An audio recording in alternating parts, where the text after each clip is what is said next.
corde résiste et finalement le Suédois reprend l'avantage aux abords du poteau. Ouais, on a été vraiment battus par un très très grand crack, par deux grands cracks. C'était vraiment fantastique. Ils sont trois à lutter pour la victoire avec Bold Eagle qui essaie de résister à Jean-Michel Bazir et Belinda Josselin. Belinda Josselin, Bold Eagle, Belinda Josselin, Bold Eagle. C'est très pointu entre eux. C'est le poulie d'or du meeting, hein. C'est affreux. Le cheval, c'est ce que je dis, le cheval, j'ai jamais eu comme ça au niveau souplesse et tout ça. On peut l'alléger et puis le problème c'est qu'on est battu jamais par le même. Bold Eagle qui a l'avantage pour entrer dans la dernière ligne droite de ce critérium de vitesse de la Côte d'Azur. Bold Eagle a l'avantage et se détache à la fin de Billy de Montfort et Dijon. Et c'est une victoire cette fois pour Bold Eagle. J'avais quand même de la pression parce que je me suis dit si on ne gagne pas celle-là, on va pas en gagner beaucoup maintenant. Vous vous rendez compte, ça faisait 8 mois qu'on n'avait pas gagné avec ce crack. C'était sa 50e course, 37 victoires, 8 deuxièmes places. On n'avait plus du tout l'habitude.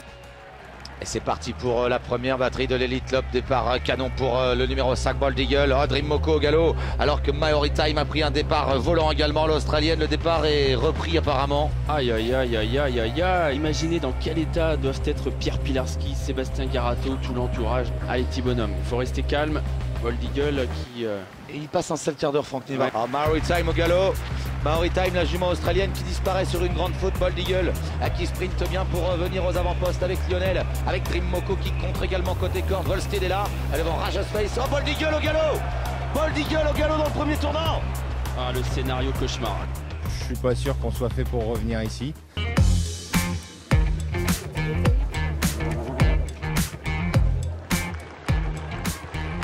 Ça paraît facile, mais quand on connaît un peu tout ce que ça implique d'en arriver là, on en parle depuis tellement longtemps. Et pour tous ces gens qui sont venus, malgré le temps incertain, c'était vraiment une belle récompense. La ligne droite, Bold Eagle qui se donne, Davidson Dupont qui résiste, Davidson Dupont héroïque qui est en train de prendre l'avantage sur Bird Parker. Incroyable, Davidson Dupont qui frappe fort en début de meeting, Davidson Dupont devant Delia Dupomereux. Ne comptiez pas, ça c'est sûr.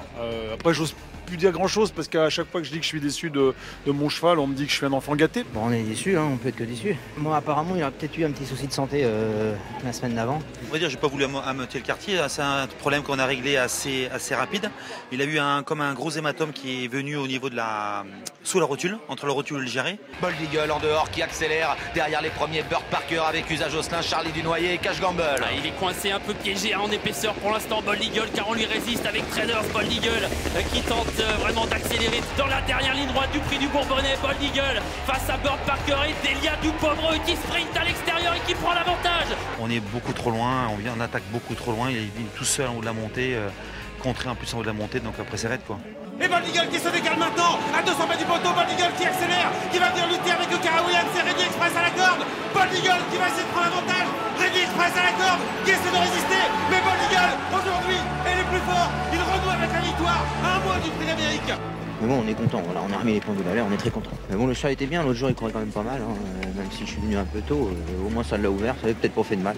Je pense qu'il a toujours la foi, mais c'est un cheval, il a 300 mètres hors norme, et il faut placer cette pointe là au bon moment. Donc je pense que sans les godasses, avec un parcours caché, on peut faire mal.